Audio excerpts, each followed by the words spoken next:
Hi, how you doing? We're going to today make some curry powder. This is a basic, simple but beautiful Indian style curry powder. Got some lovely whole seeds there. We're going to roast them off. We're going to turn it into that beauty. Very easy. Let's go and do it.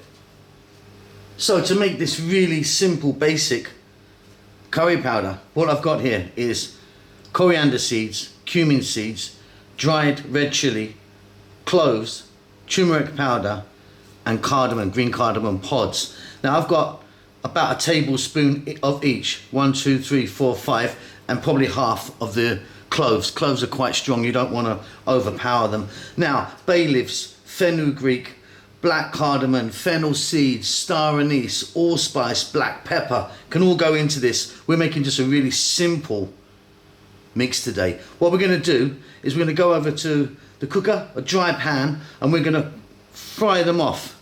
Dry fry them, apart from that fellow. So 1, 2, 3, 4, 5.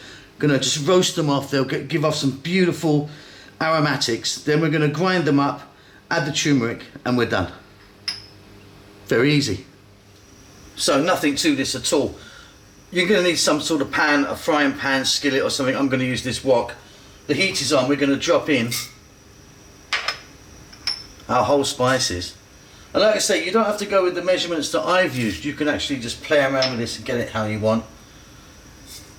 What I suggest though, what I always do if I'm going to make curry powder, is I just make small amounts, because then you've got a really beautiful, fresh.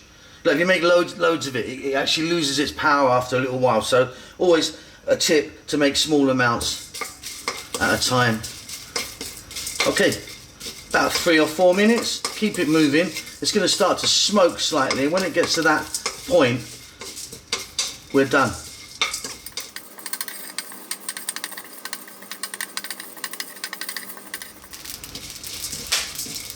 Okay, off goes the heat. Got some really beautiful aromatics coming off of that. What we're going to do is just put that in a little bowl, let it cool down, and then we're going to grind it up. Now you can put this in the oven if you want. Get a dry oven sheet, metal sheet or something, pop it in the oven, it'll do the same thing. This is much quicker. So these have cooled down really nicely, only took a few minutes. We've got our turmeric there, and I've got one of these coffee grinders. If you haven't got one of these, go and get one. They're dead cheap, you know, they're really cheap. Obviously different qualities, but yeah, I use it all the time. What we're going to do is we're going to pop all of that in there with some turmeric and grind it up.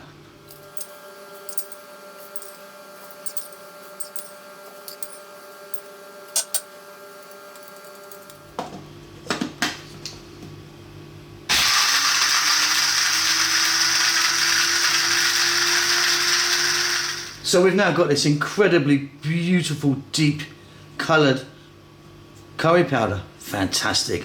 What we're going to do now is just run it through a sieve, and because you're going to get a few bits, there'll be a few things in there that haven't ground properly, and you can re-ground it or discard them bits, but let me do that.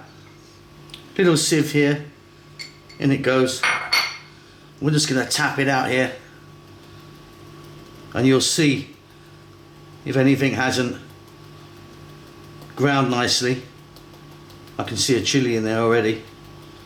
We can re-grind it, or like I say, you can just discard it if you want. But underneath we've got a beautifully fine, fantastic curry powder, nice roasted curry powder. And like I say, make small batches because it really does lose its power. Like if you stick it in a jar now, airtight, you know, container, it will kind of last about a month, but after a month it does start to lose its gorgeousness, shall I say. See, there's a few bits and pieces there. I'm not going to re-grind that, that's fine. What I do have is that absolute beauty of a curry powder. Okay, and there you go. Really easy. Give that a go, and like I say, play around with it, the amounts, or add some other little bits in there. This is like a nice basic one, but that is delicious. This kitchen smells delightful right now. We'll see you soon. Lots of love.